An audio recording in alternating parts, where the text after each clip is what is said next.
5 days after two armed groups of herders clashed while grazing within the park, leaving 6 people dead. The multi-agency security team comprises of officers from the National Police Service and rangers from the county government of Isiolo. While presiding over the rollout of the 10-day exercise, Isiolo County Secretary Dr. Ahmed Galgalo noted that the game reserve contributes over 70% of revenue collected by the devolved government annually. Thus, the need to ensure peace prevails in the game reserve. Kwa harakati ya kuongeza wengine zaidi ndio waweze kuwa na nguvu, kwa sababu we can't sustain this operation all the time. Lazima tuangalie long term. Lazima tuwe na rangers ya kutosha ambaye inaweza kulinda hii mbunga mbili. Hawa ndio wanajua vizuri mpaka ya hii mbunga, mali yote hawa wanajua. Hawa ndio wataenda mbele yenu. Galgalo at the same time appealed to the security officers to handle the matter humanely. Katiba imebadilisha mambo mingi. Sasa inaitwa Kenya Police Service. Service to the people. You conduct yourself professionally in a way that you handle people with care and dignity that they require. We have undergone many trainings and we know how to handle such situations. So to handle that situation professionally, tuondoe, tuhakikisha kwamba hii park imepaki bila livestock, bila wanyama ya wananchi yeyote, apart from wanyama ya pori peke yake. The county secretary noted that a similar operation had been rolled out simultaneously in Samburu Game Reserve in Samburu County. Isiolo County Police Commander Joseph Keegan called for teamwork during the operation, asking the security officers to be wary of the heavily armed herders. Vile mnajua tuko na armed militia within the parks or within our surrounding. So mkiona hiyo ni kudeal tu watu wa silaha, hiyo ni silaha haramu, haitakikani. Reporting for Channel 1 News, I'm Jackie Wambiru.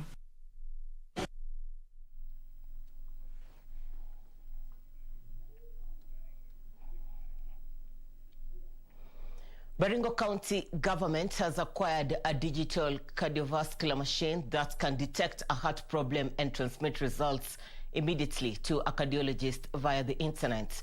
Speaking when he received the modern machine at Baringo County Referral Hospital in Kabarnet, the county chief executive officers in charge of health, Dr.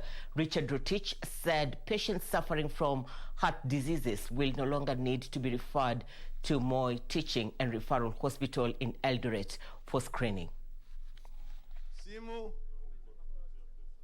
Of the electrocardiogram. Bringing you details on that story later on in this bulletin. Let's cross over to Mombasa. Junei has some news for us, and she is saying His Excellency former Prime Minister Raila Odinga is currently addressing people in the county of Mombasa. Let's listen in.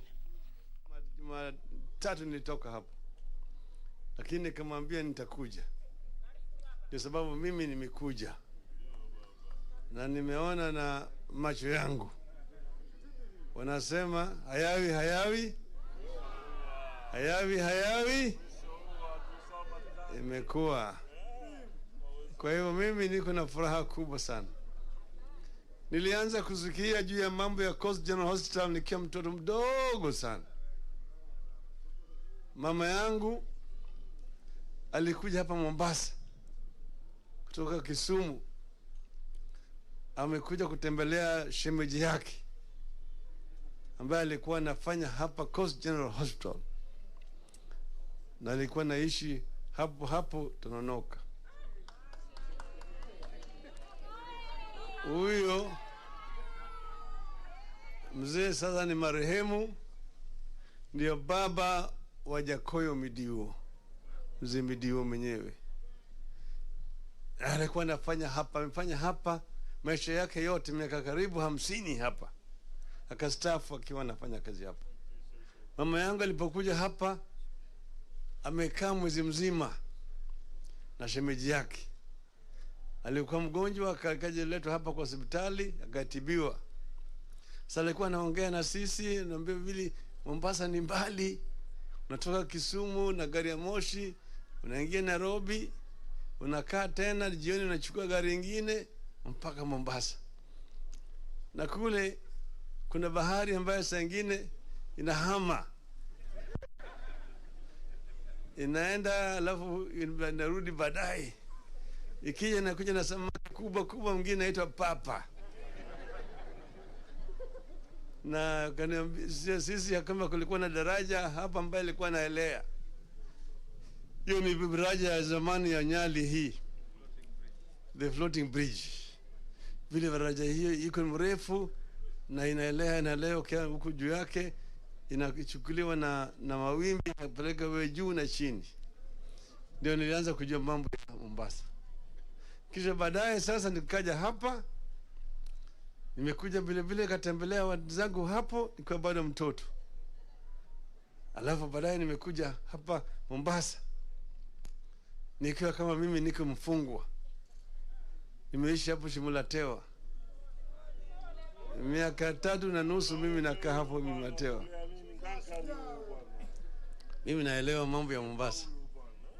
Sasa mimi natoa shukrani sana kwa serikali ya county ya Mombasa kwa kazi muhimu ambayo wamefanya hapa, muhimu sana, ya kujaribu kuboresha huduma katika hospitali hii. Nimekuja hapa mara mingi. Kuna wakati vile mjoa amesema ilikuwa ukiingia pale kuna nuka, watu wamerundikana hapa na pale, saa nyingine hakuna dawa na kadhalika. Lakini kuna mabadiliko. Hii yenyewe inaonyesha kwamba kitu inaitwa ugatuzi inaweza kufanya kazi. Devolution can work. Watu wengi ambao wako sasa hawajui mambo yalikuwa huko mbeleni. Lakini tulikuwa na shida kubwa, manake kila kitu ilikuwa naamuliwa kule Nairobi. Hata vile dawa inanunuliwa kama hospitali, hata kama zahanati Nairobi. Hapa chini watu walikuwa na katu. Sangine unaingia kwa hospitali na kuta manases na nini wanalala pale juu ya meza. Maana hakuna kazi. Wagonjwa wako pale, madaktari wamewapima, hakuna dawa. Lakini sasa kuna tofauti. Tofauti iko sio hapa Mombasa peke yake. Hata ukienda Kilifi, uende Kwale, uende huko Taita Taveta, uende Mandera, uende Turkana, uende huko pande ya Busia, huko Migori, Narok na kila mahali. Hata huko upande wa Nyeri. Kuna tofauti kubwa katika taifa letu. Wako pale watu ambayo wako hapo chini na wanaamua ya vile huduma itafanyika. Kwa hivyo hii ugatuzi ambayo tumeleta inaweza kuboreshwa, lakini tusiseme ya kwamba ugatuzi haifanyi kazi. Ugatuzi inaweza kufanya kazi. Yale ambayo yamefanyika ni ya kwamba kumekuwa na eneo zingine ambayo kumekuwa na makosa hapa na pale, ambayo kulikuwa kuna vuja hapa na pale. Lakini kiwa kuna vuja unaziba. Ni kama yule pale ambayo kuna ufa. Ziboziba ufa utajenga ukuta. Sivyo? Kwa hivyo tuzibe zile ufa ambaye ziko pale, ili nyungu yetu isiende kuvuja, ili nyumba yetu isianguke. Lakini muhimu zaidi ni kuona kwamba tunaleta rasilimali mingi kutoka juu tunaleta chini. Maana yake wakati huu tulisema katika ile katiba ati ya chini zaidi isizidi isiwe chini zaidi ya 15%. Lakini ukiweka namna hiyo, serikali ambayo iko kule juu itakuwa inaleta tu hiyo 15. Ndio sababu kila mahali wameweka kikatiba. Nigeria wameweka ati ile serikali ya chini inaitwa county government inapata 20%. alafu ile ya katikati ambayo inaitwa state inapata 35%. Ile ya juu ya federal inapata ile mebaki 45%. Kwa hivyo kule Nigeria 55% ya pesa yote ya serikali imegatuliwa, inaenda huko chini.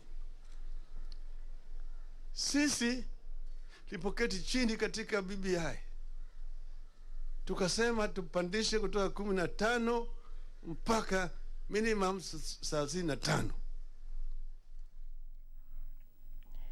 Former Prime Minister Raila Odinga currently addressing attendance during the official opening of the Coast General Hospital and Referral Facility Cath Lab in the county of Mombasa. This as he has a tour in the coastal part of the country.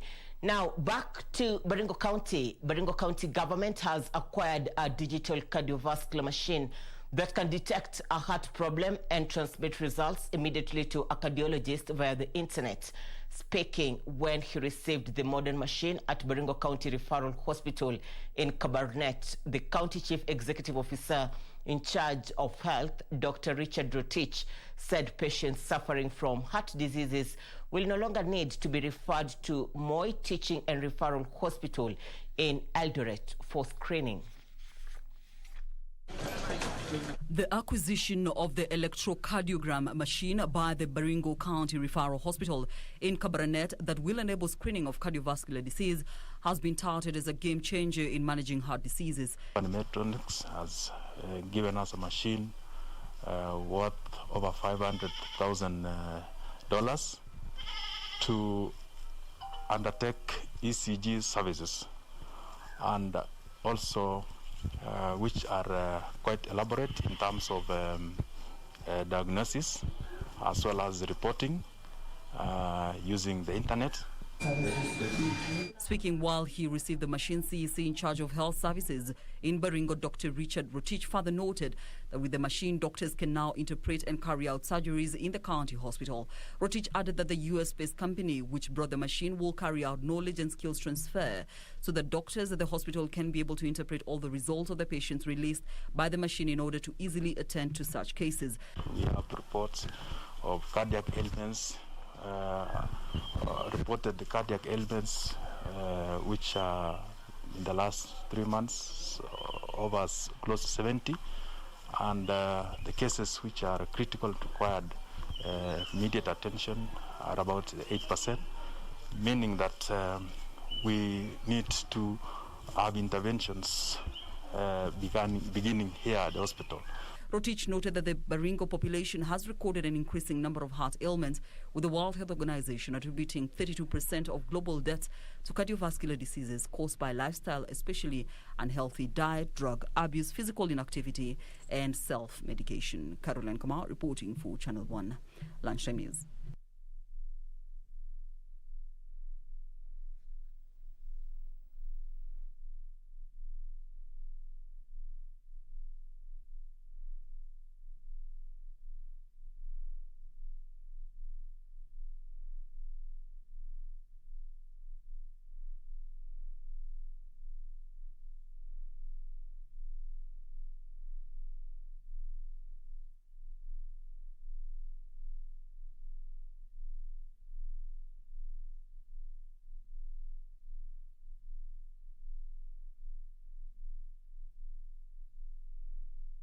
While we do apologize for that technical hitch, and a group of well-wishers have joined forces to give a primary school in Kitui County some much-needed facelift under the Education and Medical East Africa Satsang Swaminarayan Temple. The group has constructed 8 new classrooms and connected the Moangeni Primary School with running water.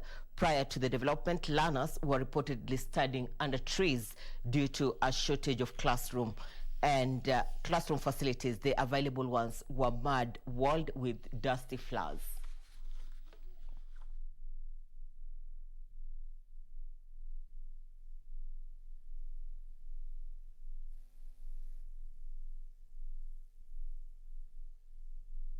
We hope the school helps the community, the local Ngomeni community, and hope it goes a long way, especially for the students, the pupils. What we saw when we came first here, they were sitting in mud classrooms where there was barely a floor, walls were broken down. When it rains, they are in the open area, so it disrupts a lot of studies. Shule kwa vile imejengwa na imewekwa, hiyo masomo itaenda juu sana, kwa maana tuko na mahali pa kusomea pazuri na walimu watakuwa wakiwa comfortable. Mimi nitasema, nitawaomba kama wawe rafiki zetu na wazidi kutusaidia, na sana sana wapate kuchukua Ngomeni, ndio iko na shida zaidi ya miaka kadhaa.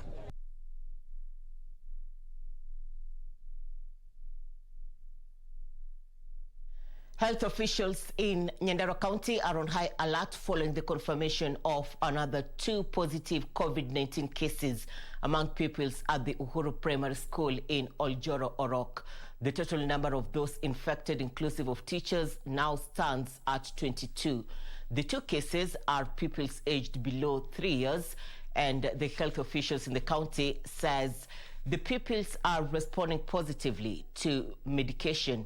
According to the Nyandarua County Chief Executive in charge of Education, Dungu Wangenye, government officials have conducted a sensitization campaign in the neighboring Uhuru Secondary School and conducted a fumigation exercise. So they are at home, at their homes, stable. What we would like to tell our parents in this school and the neighboring schools of Mandaraka, Uhuru Secondary, and the area of Nyairoko, and basically Orojorok sub-county, is not to panic, but to continue taking the required protective measures against COVID-19. The primary borders actually with a fence with the secondary schools, the neighboring secondary school, which is Uhuru Secondary School, and after this we are going also to the secondary school, so that we also inform them to escalate and to enhance the COVID-19 measures and regulations that have been given by the ministry. So tuulize hawa watoto, jana tukaambiwa warudi nyumbani. Sasa ile sorry tunauliza ni hii. Tuko na hawa nyumbani. Sasa hata sisi tuko na watoto hao nyumbani. Tunauliza na tunashindwa na ndio tunakasirika. Sasa tunakaa tukiwa namna gani? Tunakaa nyumbani tuko wote sisi na hao. Mimi natoka hapo niko kasi nyingine. Watoto wako huko nyumbani, wako na wengine wanacheza na wengine huko. Wale ambao ni wa community ambayo inasunguka hapa ama inazingira area hii hawajui kuanzia sasa watafanya nini ama watakaa namna gani, kwa sababu hawa watoto wamerudi nyumbani na wanahitaji pengine kuangaliwa kwa njia ya kipekee. Kwa hivyo community ambayo inazingira area hii nataka kuwauliza ya kwamba waweze kuzingatia zile sheria za COVID.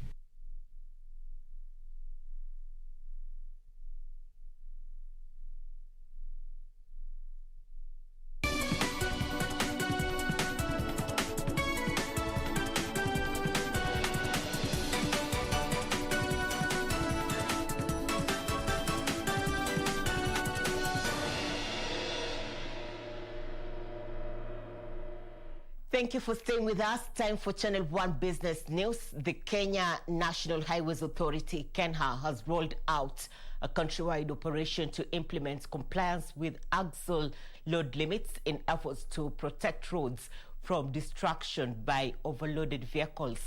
Kenya National Highways Authority Roads Inspector Doreen Ayako warns that transporters convicted for overloading risk fines of up to 800,000 shillings. She says those transporting construction materials are the most notorious for overloading.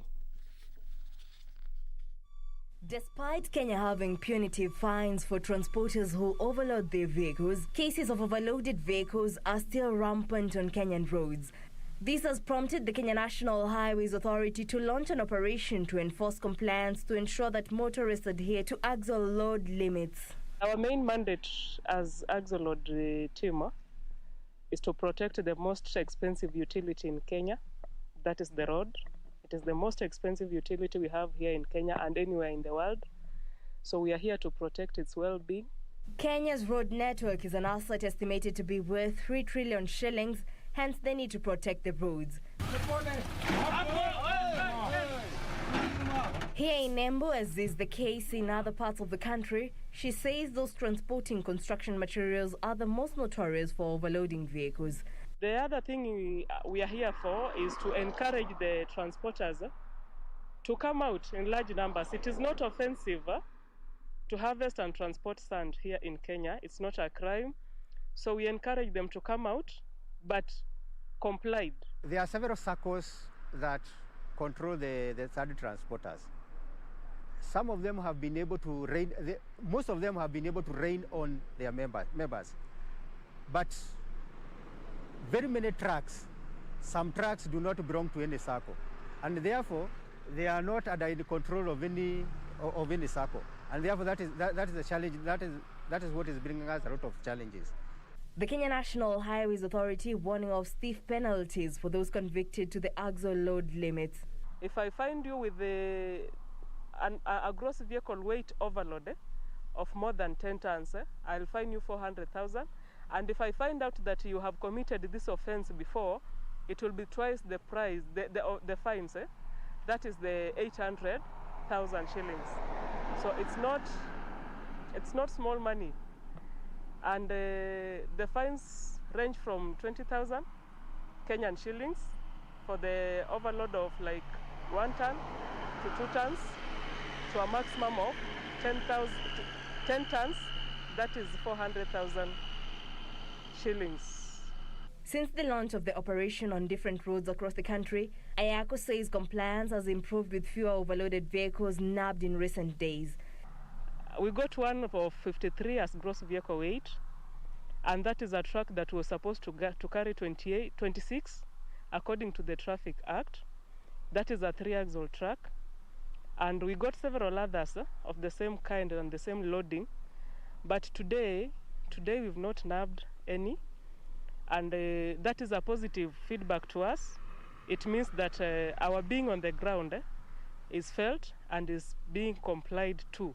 The Kenya National Highways Authority has also rolled out a sensitization campaign aimed at educating members of the public about the importance of adhering to axle load limits.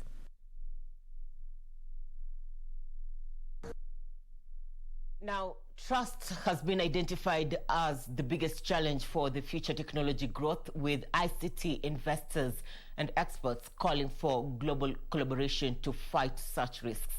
Huawei Technologies Vice President for Cybersecurity and Privacy Global Affairs, Milka Laude, says the world has experienced new cybercrime threats and challenges as a result of the COVID-19 pandemic that require a collaborative approach to address.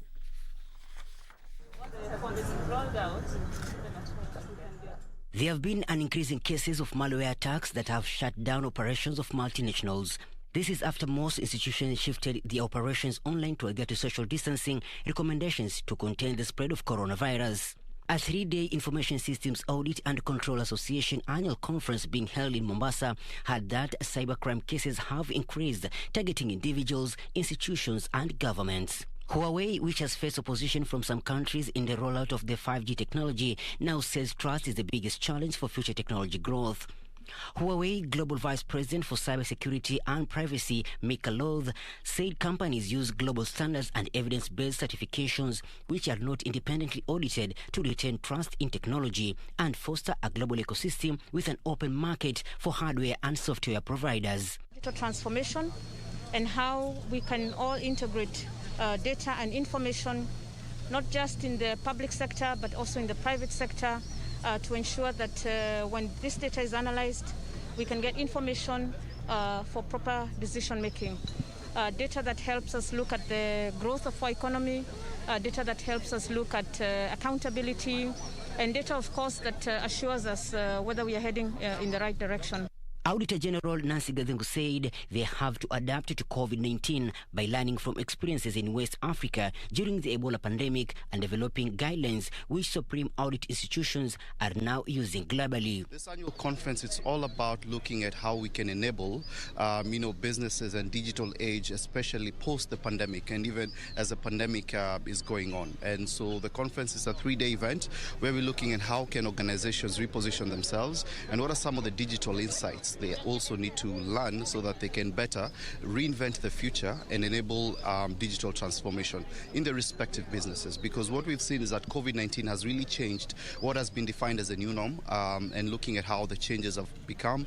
People are now working remotely. A lot of businesses have been disrupted, and they really need to rethink their models and embed digital technologies so as to be more relevant and more resilient. The Communications Authority of Kenya is reviewing some of the trends in cybersecurity to address increasing cases of online fraud, online impersonation, and ransomware.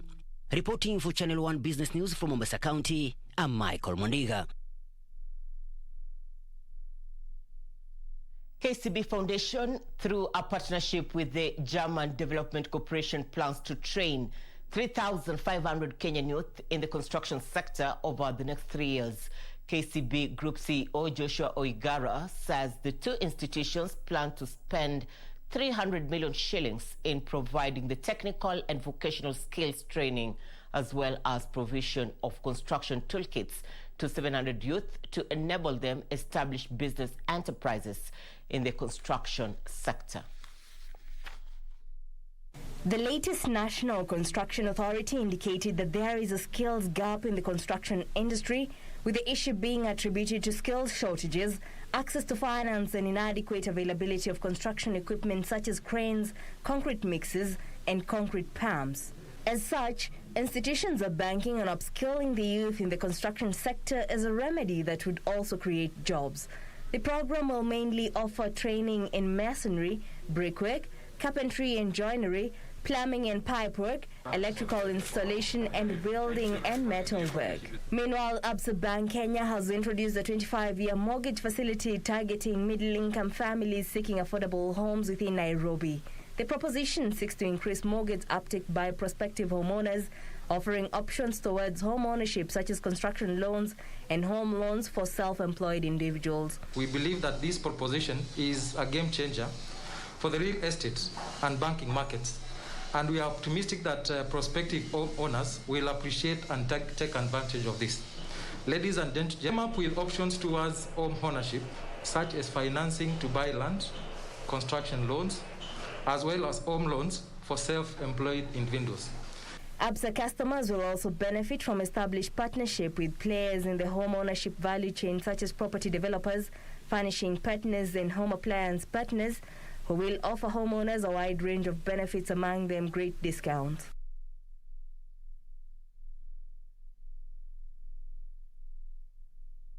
Across the border, several major Australian banks suffered website crashes on Thursday, according to the tracking site Down Detector. The Commonwealth Bank says some of the customers experienced issues accessing services. Details of this and other stories from across the globe. Early on Thursday, multiple airlines in the US and Australia suffered website outages. Among them were American Airlines, Southwest Airlines, United Airlines and Delta Airlines in Virgin Australia. Issues were reported with the sites of ANZ, Westpac, St. George, ME Bank, Macquarie Bank, Alliance and the Commonwealth Bank. Banking apps were also being affected. It's unclear if the outages were linked to what caused them. The issue affected multiple organizations, including many of the major banks.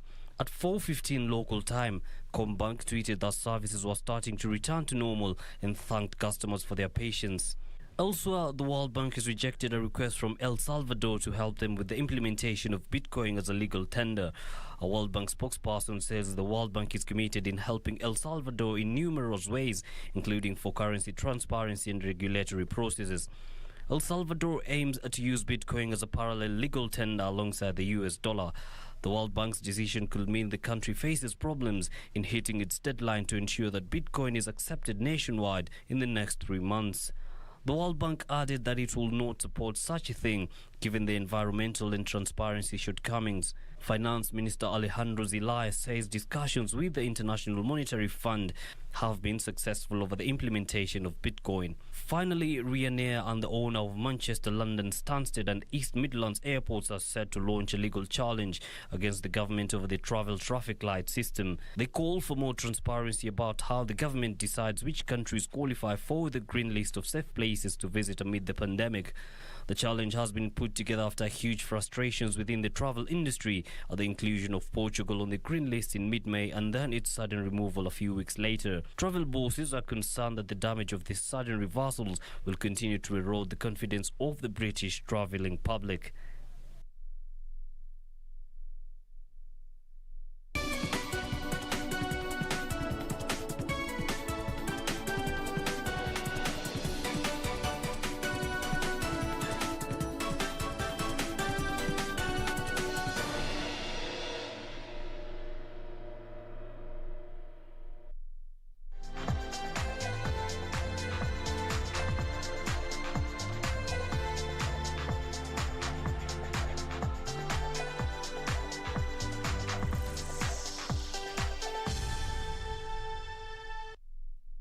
Well, time for Channel 1 Sports News. Italy become the first team to qualify for the round of 16 in the Euro 2020 after beating Switzerland 3-0 in Rome. Manuel Locatelli bagged a brace with Ciro Immobile, netting the third. In other Group A match, Wales were 2-0 winners over Turkey. The final round of Group A fixtures takes place on Sunday, with Italy hosting Wales at the Stadio Olimpico, with Switzerland traveling to Baku for a crucial encounter with Turkey at the same time. Badge of a Euro 2020 last 16 sport, Ramsey, who had already missed two excellent chances to score, slotted home Bill's 20-yard ball to set Wales on the way to their first win of the tournament 3 minutes before halftime. Welsh captain Garrett. Meanwhile, Italy booked a place in the last 16 after a 3-0 win over Switzerland. Makes full use of the little time that was remaining. Yeah. The result leaves Italy top of Group A on 6 points, 2 ahead of Wales ahead of their meeting in Rome on Sunday. Switzerland are not yet out of the competition, but remain in that place ahead of their final group fixture against pointless Turkey.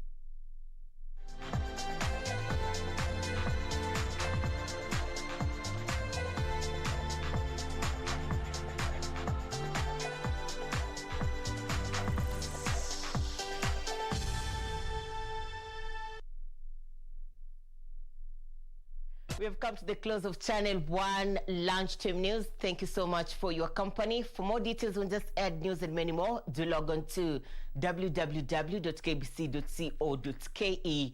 My name is Irene Muchuma. Odim. On sign language interpretation is Lucy Mwaura.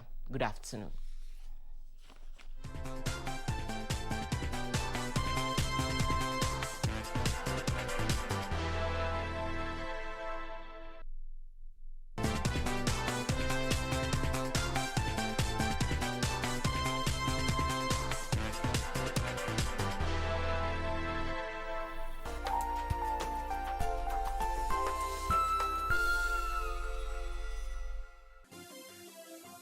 Vera Beauty College.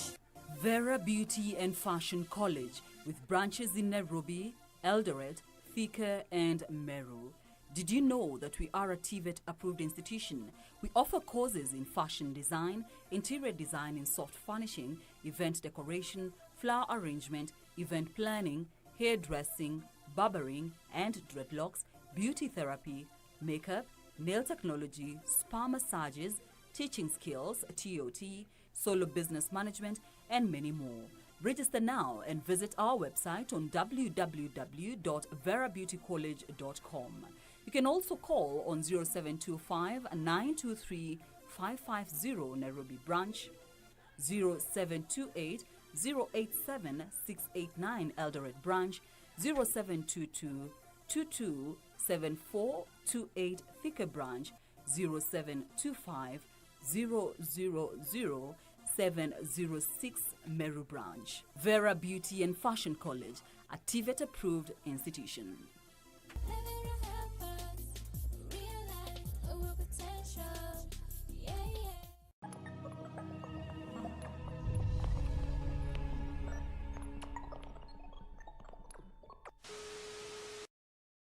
It's coming and it's big.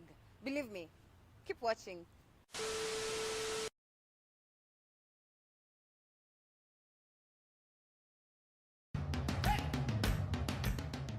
Bwana Motiso, pikipiki yako ndio hii. Uko shoni yangu. Hii pikipiki ni unakumbuka uniekelea the lowest unique bid yako ilikuwa ngapi? 18 shillings. Na unajua kuendesha hii gari? Kidogo. Haya, kitoko yako shika helmet, kifungu yako chomoka na mali yako. Kujiunga na QuickBid ni rahisi. Enda kwenye M-Pesa, bonyeza paybill kisha weka business number 4032353. Kwenye account weka kodi ya bidhaa unayotaka na bid yako ya chini zaidi. Kwa mfano TV 16. Kisha weka shilingi 20 tu kama idadi yako. Weka bid yako pia kwenye www.quickbid.co.ke. Kumbuka, bid ya chini zaidi ya kipekee ndio hununua. QuickBid, bidhaa bora kwa bei ya chini.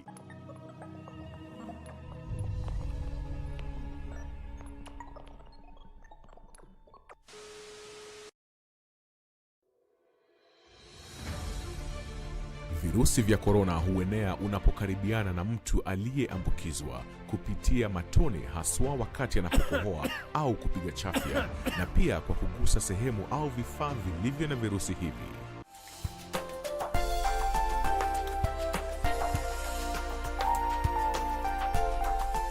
Jitenge kisha piga nambari 719 ili upate usaidizi.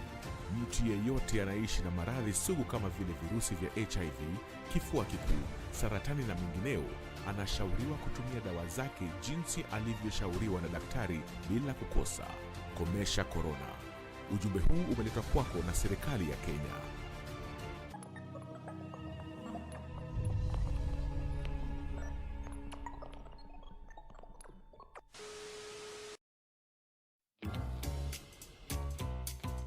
Wende tuingie huko. Bwana Motiso, pikipiki yako ndio hii. Uko shoni yangu. Hii pikipiki ni unakumbuka uniekelea the lowest unique bid yako ilikuwa ngapi? 18 shillings. Na unajua kuendesha hii gari? Kidogo. Haya, kitoko yako shika helmet, kifungu yako chomoka na mali yako. Kujiunga na QuickBid ni rahisi. Enda kwenye M-Pesa, bonyeza paybill kisha weka business number 4032353. Kwenye account weka kodi ya bidhaa unayotaka na bid yako ya chini zaidi. Kwa mfano TV 16. Kisha weka shilingi 20 tu kama idadi yako. Weka bid yako pia kwenye www.quickbid.co.ke. Kumbuka, bid ya chini zaidi ya kipekee ndio hununua. QuickBid, bidhaa bora kwa bei ya chini. Next on. Tumemsua watu watatu. Sidhani kazi stem atatoboa. Guy. That's all you can say. Jazz anajua. Jazz will be jazzed about it. See what I did there? Let her through. Unajua masida yetu ilianza ili wakati nyo mwanamke alikujaga kwa maisha yetu. Mambo yetu sasa ikaanza kwenda kukurukakara. Mnaweza tuhitaji? Sana. Tiffany, I need to reach Chris. What will happen to Glenn and Eric? Well, that's my business. Good. As Chris is mine. Nancy, you know you're the mother of chaos. We are here because of you. No. We are here because of your identity crisis. Si dwe. Mimi Nancy haujai nikulisa wala kukulisa watoto wangu wala kuwasomesha. Are you sure?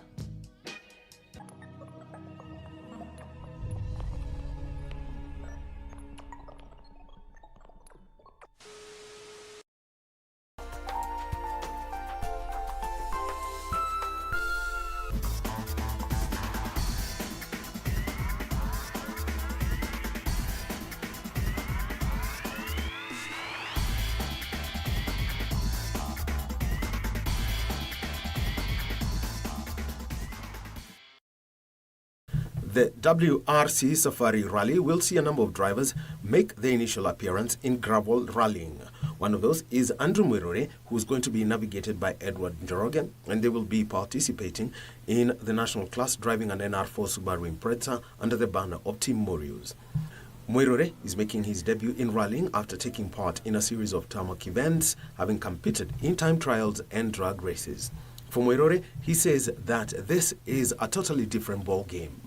To comparing the tarmac and the gravel, I can say it's quite a totally different ball game, because on the tarmac the vehicles are quicker, they are more grippier, but when you come now to the gravel, yes, they are quick but not as much as the tarmac vehicles, but the surface is quite different. So I've been doing a few practice sessions and I can say it is not an easy thing. I'm used to taking a corner, shifting the gear and going. But now when I take a corner, before I align the steering back to the correct position, several seconds lost. Actually, the people I've been training with, they're telling me you're delaying gears, but slowly I'll get used to the art. One of the things that Mwiruri has had to learn is how to work with a navigator, because on tarmac rallying, drivers are in full control of the car and how they maneuver it around the course. Navigator, from the few practice sessions that I've done, is a very important factor in the car. He's making you more prepared for what to find there ahead. On tarmac, as I said, the vehicles are quick, but it is up to me to make the decision to know how quick to take a certain corner, how to manage a certain situation. But now with the navigator, I'm more prepared. When I'm taking a corner and I don't know what's on the other side, the navigator has already given me an idea. You'll go on the left, or you'll need to go a bit slower. So I think after gelling with the navigator, he can make me quicker than I am actually on tarmac. I'm actually thinking if I have a navigator on tarmac, I might even be quicker, because he will help me make some few decisions. His navigator is going to be Edward Njoroge, who has been in the business for over 10 years. He has sat with Dennis Mwenda, Sami Nyori, Isa Amwari, John Nganga, Osman Abdullahi, and Edward Minor. As I said, we went to a twisty place. There were so many corners, and I first gave him the slow rights, slow lefts, and he listened. We went off sometimes, but that's normal. We usually have a distance and obstacle. Let's say 100 meters, fast right. A fast right, it's a gradient of the corner. There's a hairpin. The hairpin is where you have to go. It's like the hairpin on the, yeah. It's a U-turn, yeah. And there's a slow right, there's a medium, and we also have like jumps. So first you give him the distance and the obstacle. Distance, obstacle. That way he'll be able to go a bit faster. Mwiruri also mentioned that in testing, he is hard to learn so many things, including how to change flat tires in very quick times. Clutch got burnt, so I had to flatbed the car back to the workshop for some repairs. Definitely not because of how I'm driving or anything. The vehicle had participated in the last event, so wear and tear was expected. So that was sorted, and now the second time that we went for the practice session, that is when I'm telling you I got actually 3 flat tires, and I noticed that my shocks were leaking. But comparing the 2 practice sessions, there was a lot of improvement on my times, on handling of the vehicle, despite now the 3 punctures. And at least we did a practice session on how to change the tire as quick as possible. So I think we are getting there. The Safari Rally has been described as a navigator's event by the organizers. What does Njoroge have to say about this? Preparing for the safari starts like 2 weeks earlier. You need first to be fit, because it's a long event. It's 1,000 kilometers. You'll need to prepare your books, to read the SRs, the regulations of the safari, and also fill the forms like the licenses for the driver, the navigator. There are some homologation papers for the car. You need to fill everything, get ready, and that's it. Normally, there are some butterflies to everyone, which is normal. But once we start the first section, we'll start in Kasarani. Once the feel of it, that's it, and you're done. We decided to see if Andrew has been learning quite well how to work with a navigator, and so we engaged him in a blindfold challenge. And Edward Njoroge will use his navigator skills to guide a dizzy and blindfolded Mwiruri from a starting point to a seat. I want to blindfold Andrew, and we do the blindfold challenge. I'll navigate him to the seat. You're peeping. I'll navigate him to the seat and see whether he listens. Okay. I spin him.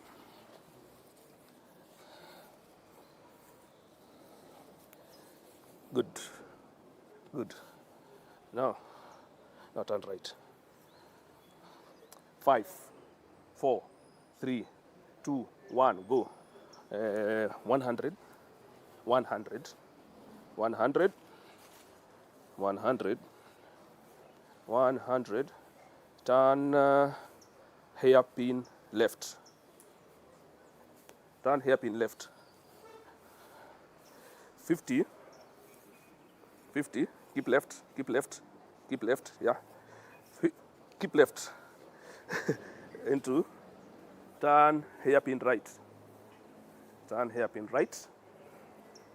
Then 20. Straight on. Keep left, keep left, keep left, keep left, keep left, keep left. Into flying finish. Sit down. Into flying finish. Good. He made it. Team Warriors of Andrew Moirore and Edward Njoroge. Think about the blindfold challenge? Well, let's give you a real one involving world-class drivers. Here are Oi Tanak and Martin Yayova of the Hyundai Motorsports Group doing a real blindfold challenge. Wait. We are on the start line now. We need wipers. So, yes, let's go. Straight, reverse. Turn, 90. More. Brake. Now, yeah. Straight. Go, let's go. Left, little bit. Straight. And more left. Very good. Straight. Keep left, little bit. Left. More left. Straight. And now right. More right. Straight. More left, right. Straight. Now we are coming to the hairpin. Left. No, straight more straight. And now left. Now keep left. Full left. Yeah, full left. More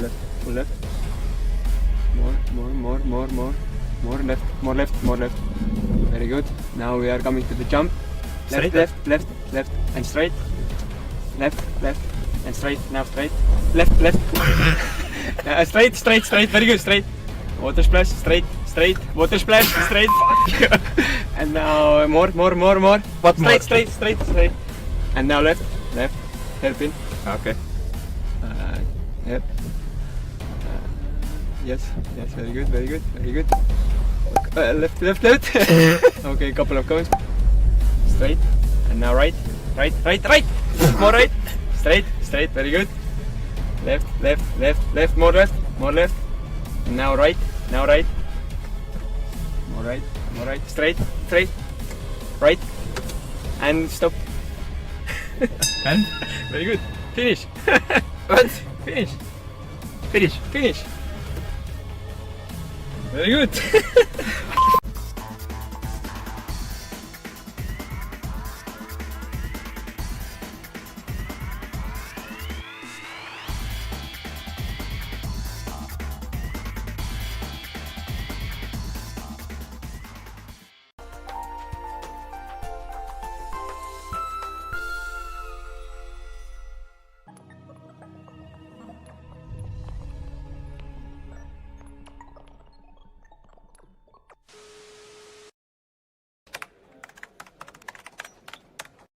Timu nambari 1 ambayo naienzi zaidi ni Kariobangi Sharks. Swali ni je, mtazamaji, nini haswa nambari 1 kwako?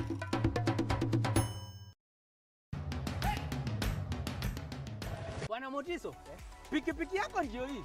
Uko shwani yangu. Hii pikipiki ni unakumbuka uniekelea the lowest unique bid yako ilikuwa ngapi? 18 shillings. Na unajua kuendesha hii gari? Kidogo. Haya, kitoko yako shika helmet, kifungu yako chomoka na mali yako. Kujiunga na QuickBid ni rahisi. Enda kwenye M-Pesa, bonyeza paybill kisha weka business number 4032353. Kwenye account weka kodi ya bidhaa unayotaka na bidi yako ya chini zaidi. Kwa mfano TV 16. Kisha weka shilingi 20 tu kama idadi yako. Weka bidi yako pia kwenye www.quickbid.co.ke. Kumbuka, bidi ya chini zaidi ya kipekee ndio hununua. QuickBid, bidhaa bora kwa bei ya chini.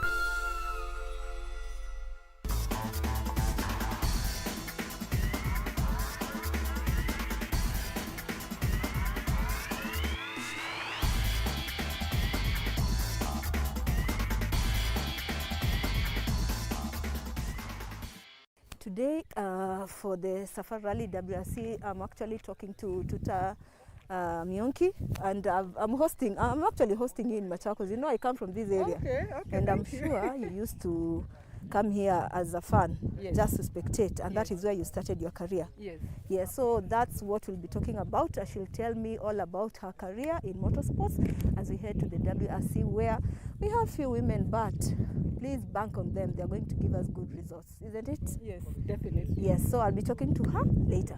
All right, let me get into the car.